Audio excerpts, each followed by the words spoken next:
Even the bad game movies can be good. My question is, do we need more Batmen? I feel like we have enough Batmen. At the No, moment, you know? Like, we don't. Okay, Yes, fine. Okay. Mario Brothers movie, infamously sort of crapped on, but I think it's more creative and entertaining than 2/3 of the comic book movies out there today, and that's a fact. But hey, this was a dream scenario.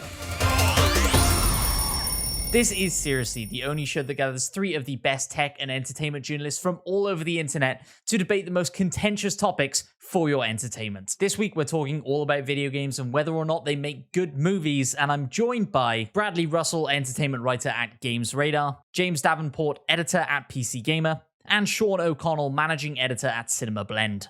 You'll each have 20 seconds to lay out your argument. Are you ready, Bradley? I am ready, yeah. And I think if you asked me a few years ago, I would have said no. I think there's a trio of movies that maybe suggest that trend is sort of going in the opposite direction now. So we have Tomb Raider from 2018, which was a pretty passable, pretty decent action movie. Sonic, which was a legitimately great movie for kids. And now we've got the upcoming Mortal Kombat movie. And they're all not only trying to be great video game movies, but also great movies and good movies in their own right. I think we will see eventually in the next 3 to 5 years video game adaptations finding their ultimate home on television. But for now, I think it's trending upwards. There is an uptick, and we are getting good movies out of video games. Absolutely. I'm excited to see where the TV shows come up, and I'm sure they will come up in our discussion in a second. But Sean, I want to come to you next then. Your time starts now.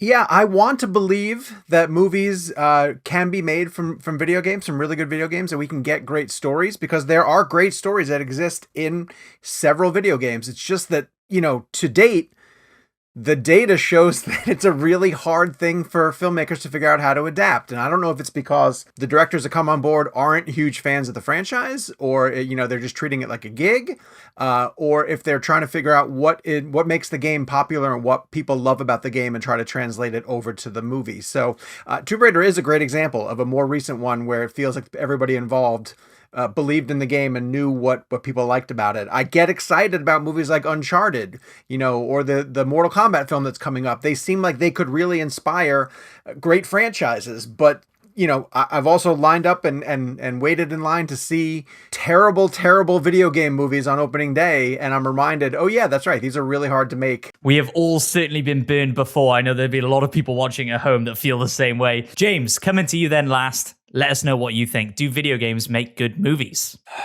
Yeah, they do. They absolutely do. There's no inherent reason they can't be. I think adaptation is its own art, and I'm always dying to see what creators make when they leverage the strengths of the medium that they're great at.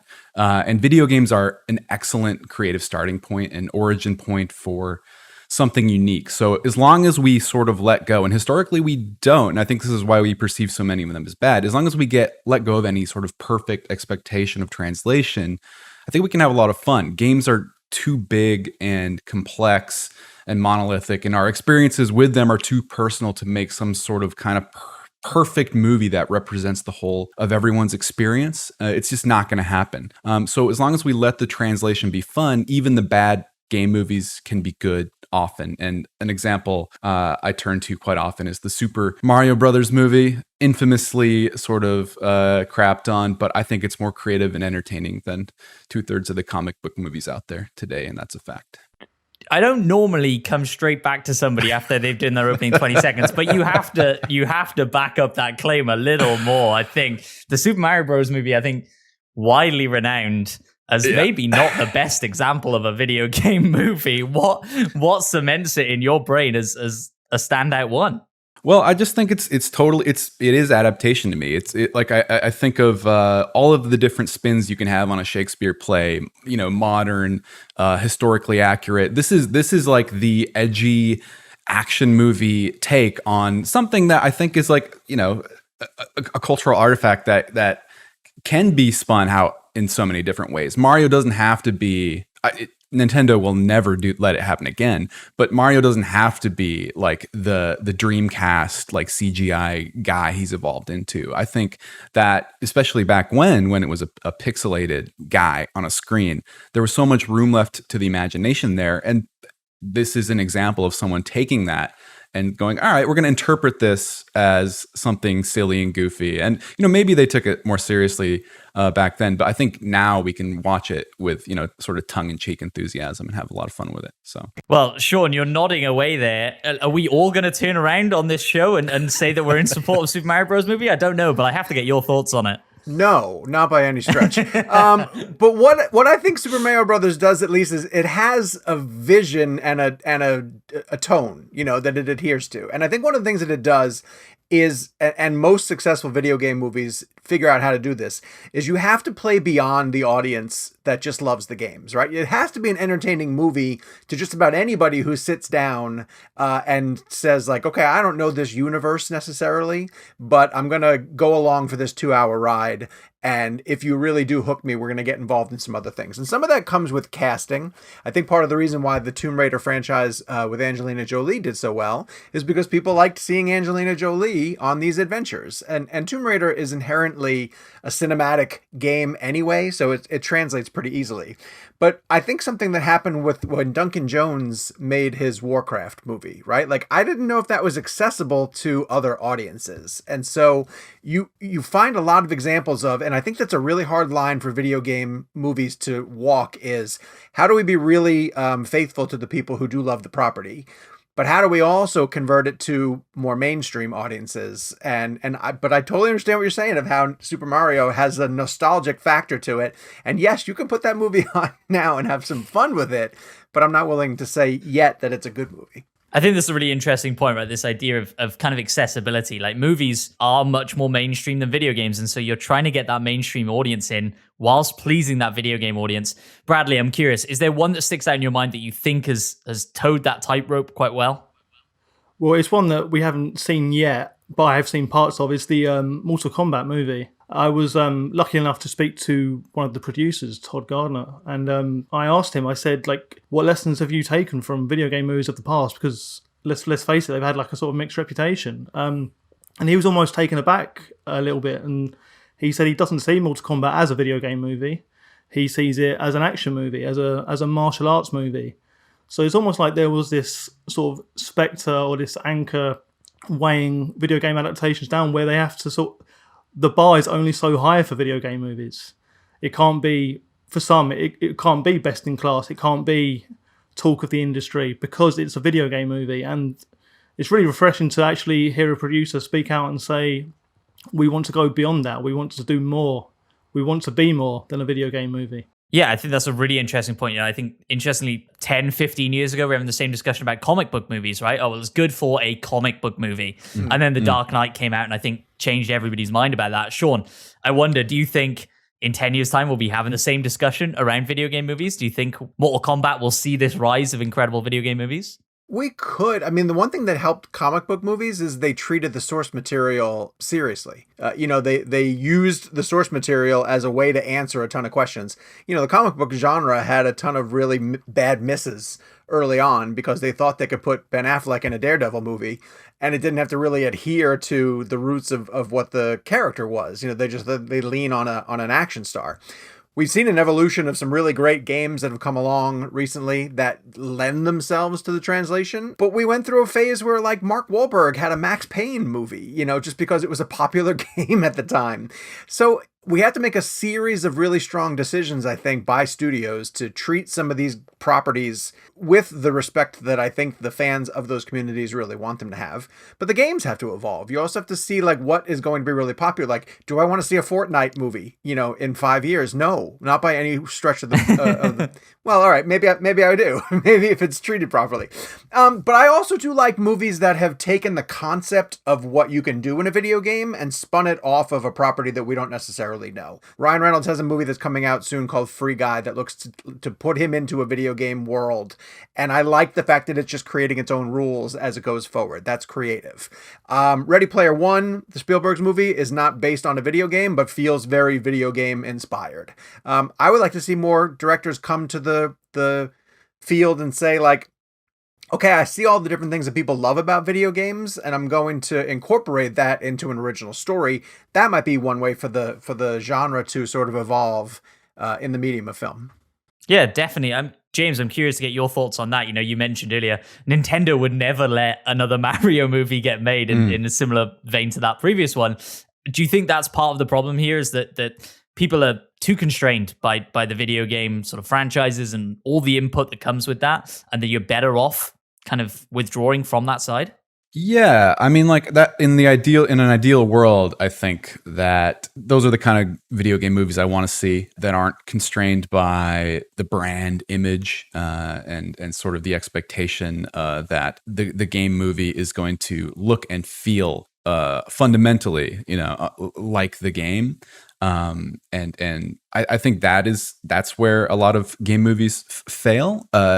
One that I think successfully walks that line, that is immediately familiar, recognizable, and yet playful and interesting and very much unlike the games. I guess technically there's a Detective Pikachu game, but Detective Pikachu, is this really fun, step into the world of Pokemon.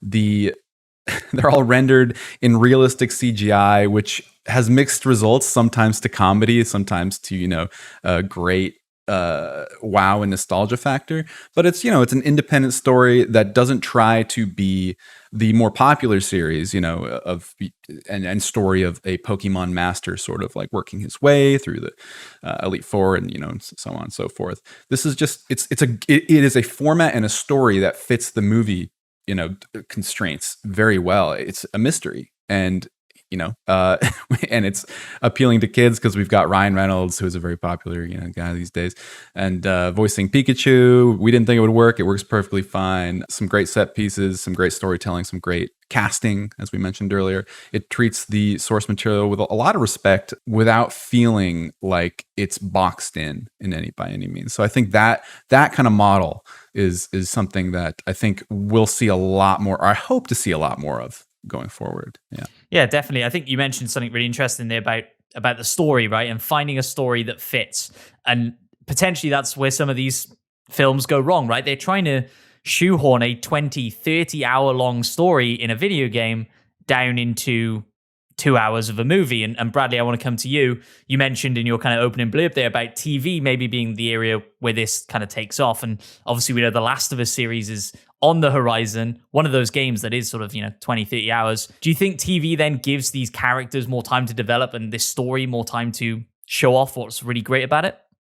I mean, by its very nature, television will give us more time, and we only have to look at like a cultural touchstone such as Marvel now with the recent WandaVision and Falcon and the Winter Soldier, where they've not only taken decades of comic book history, they're taking actors and characters who maybe don't get the spotlight in their own movies, and are now given the time to flesh out. I remember Anthony Mackie said in an interview that he'd have to go into a movie and he knows he's only got 2 or 3 scenes and he has to nail it.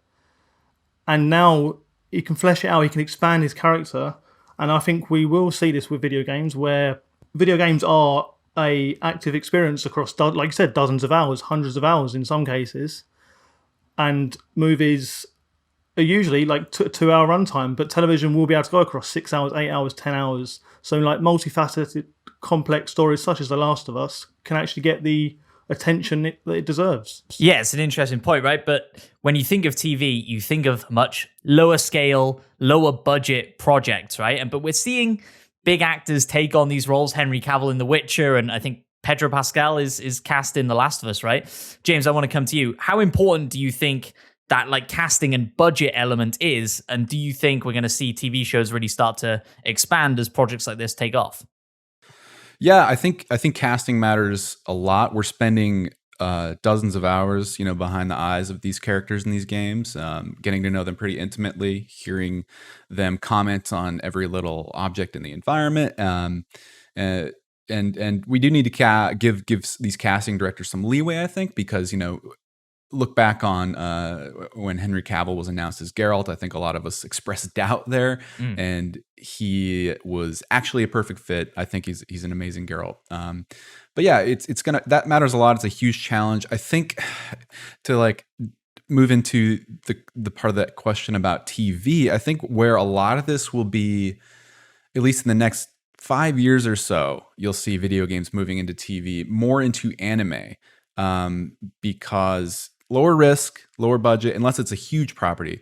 Casting's less of an issue when it comes to the face you see, because it's, you can just depend on the art and style to do a lot of work there. We're seeing that with Dota. We're seeing that with Dragon's Dogma, Castlevania, and more. I'm sure I'm missing, but I think it's in the rising popularity and accessibility of that stuff on Netflix and elsewhere, I think it's just a perfect avenue to tell some of these longer stories that require more outlandish effects and settings that maybe budgets and studios aren't ready to quite spend the money on. So I think anime is the future. Anime is the future. It's interesting, right? Because, we talked about, do video games make good movies, and then moved into TV, and then anime almost feels like with every step we're taking here, we're going back towards video games ever so slightly. I'm curious, Sean, to get your thoughts on this. Do you think it works better the other way around? Do you think turning a movie franchise into a video game is actually the way that we should be spending these dollars here?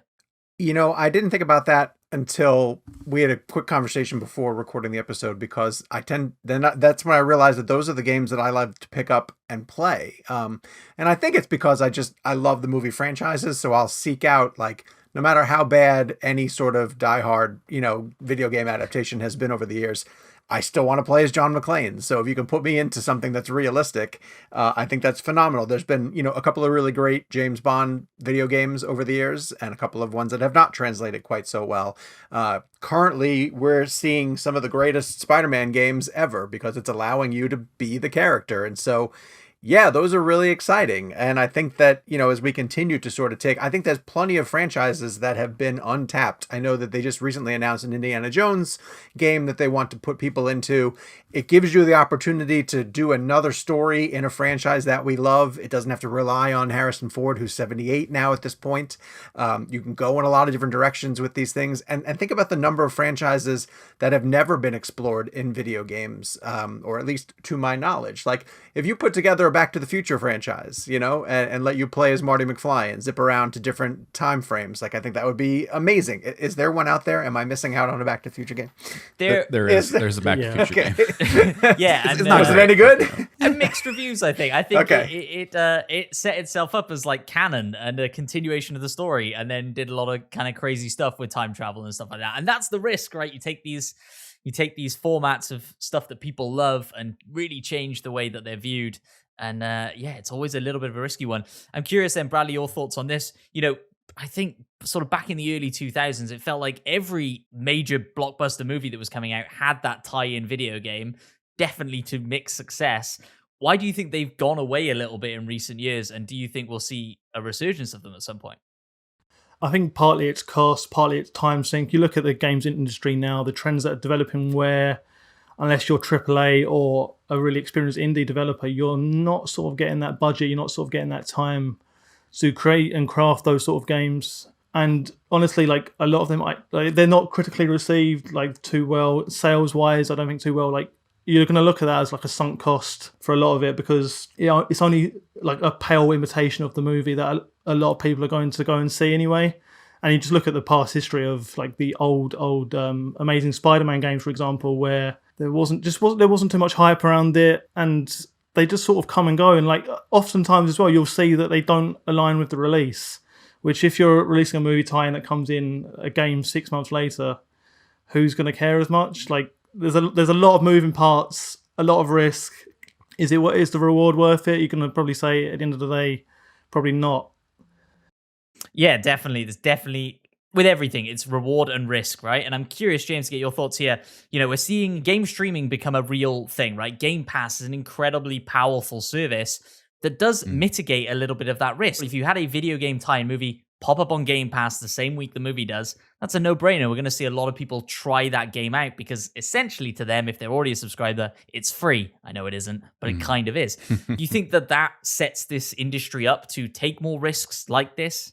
I don't know. I think a lot of that's going to depend on whether Game Pass and such takes hold in the long term and reaches a wider audience. Microsoft is certainly doing a hell of a job, setting the pace there. And I think it certainly opens up, assuming Indiana Jones, Bradley, like you were pointing out, lining up the timing it sounds way too optimistic to me for it to ever be day and date with a movie. But I think the way we consume media now means that we just have these big piles of endless walls of rectangles scrolling by us, in our various services. And if timing matters a lot less. If you watch Indiana Jones wherever you watch it, Disney Plus, pay the extra $20 day and date if Disney continues with that, or if you watch it years from now, having as someone who came up without any knowledge or interest in the series, you see that, you play that, and then boom, maybe there's you're playing your Xbox and you see that name, and boom, no investment, no risk on your end as a consumer. Like, yeah, I think that kind of synergy long term is going to be super powerful, especially as the libraries behind these services grow. I'm really curious to see, we think about them as siloed off from one another, but here I am, like, anime is the future, making these big proclamations. I wouldn't doubt that you start to see Netflix and Game Pass, or, these streaming services do some kind of cross promotion thing, or Netflix dip into games itself, or and vice versa with Microsoft maybe roping in their own video streaming services into one singular entertainment package. That's the dream, So, yeah, right? we'll That's the dream. Yeah. I want to come around to each of you then as we close out here, and I want to find out from each of you one video game franchise that you would love to see turned into a movie. And Bradley, I'm going to come to you first, putting you on the spot. Sure. But go for it.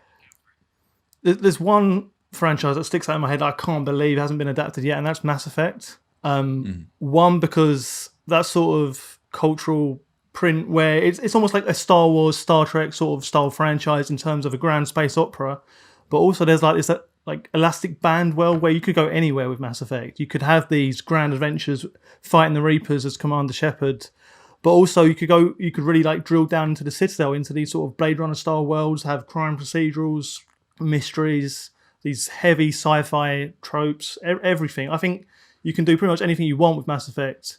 And for me, I just honestly can't believe that it hasn't been adapted in some shape, way, or form. Yeah, I think it's probably a matter of time with a franchise as big as Mass Effect and the new game being teased recently as well. I think it's probably a matter of time, right? James, what do you think? One franchise you'd love to see make the transition? Oh, well, yeah. I'm going to be hated for this, but I really think something like a Dark Souls could work. It is commonly called unfilmable, but this Dark Souls takes place after the fall of civilization. It's sort of the end of the world. I would love to see Lordran and that universe, that grim fantasy universe, while the cities are bustling with people and commerce, and see that culture while it's alive and well. I think that suits itself super well to something. And another like dangerous thing to say is Game of Thrones it. Give it a Game of Thrones budget and styling.